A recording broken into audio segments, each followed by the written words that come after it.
Good morning! Lakad-lakad din tayo sa baha. Nakabota ako. Oh. Kuha din ng relief. Ayuda.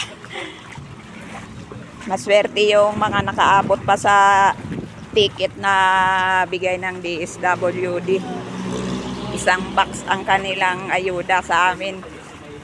3 kilo lang ata itong bigas.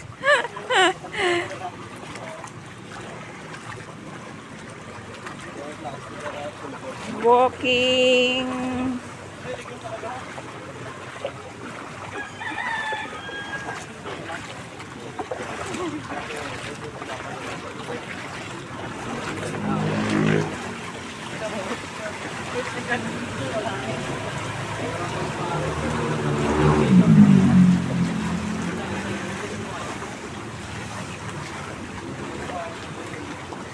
Ayun ang dala nila box.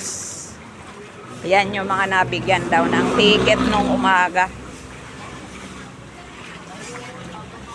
Kasi kami gabi.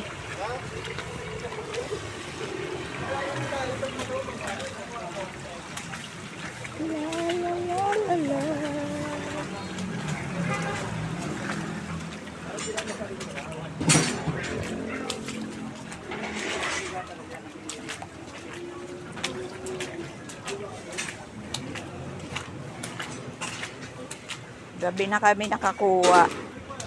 Nahuli kami sa balita.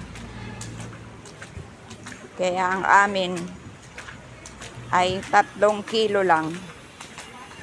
Di pa ginawan 5. Para marami-rami.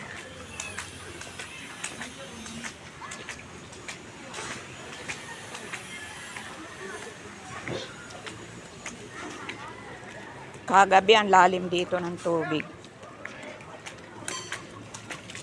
Sa papasok sa amin malalim. Lumabas na ang araw.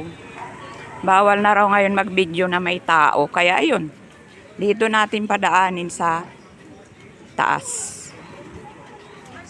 Ayan.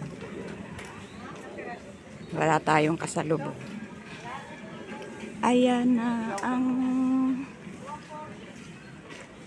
taas.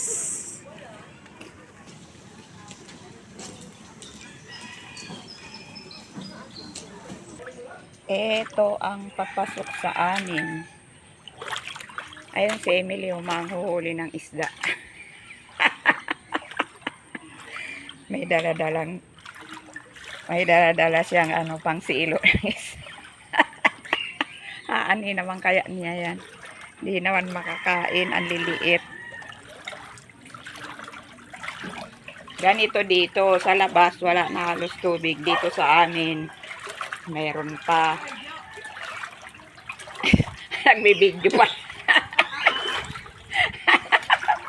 Nagbibidyo pala. Ito ang papasok sa amin. Tuyo dyan. Tuyo dyan kasi mataas. Oh. Yan mga isdang hinuli nila. Oh.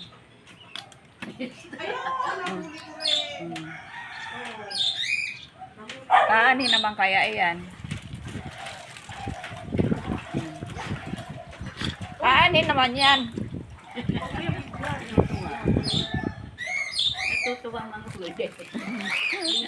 Ito na ang aming nakuhang bigas. Oh. Remulya. Oh. Nahuli ko yung malaki. Ayan oh. Manok. Nahuli si Ayen, nakawala. Sarap ng ng mga bibi. Oh. Ang sarap. Kinulong muna yan kasi maulan. Mamamatay sila sa lamig. Ayan. Oh. Alam ba kung ano ba naman ang nakakarton? 2 ganyang bigas at saka 10 dilata sabi ni Nils. Nakakuha sila. Oo. Sa mga nauna pa lang kasi kalihan. Sa mga malalakas lang yun. Siyempre iba niyan. Tayo mga mahina. Mahinang nila lang. Kanila ganun. DSWD, nakabox. Dalawang ganito daw ang barangay nakuha. pala, galing pala sa barangay yung nakakahon. Pero DSWD na Oo, DSWD ang nakalagay. Ayan. Bye-bye na po. Thanks for watching.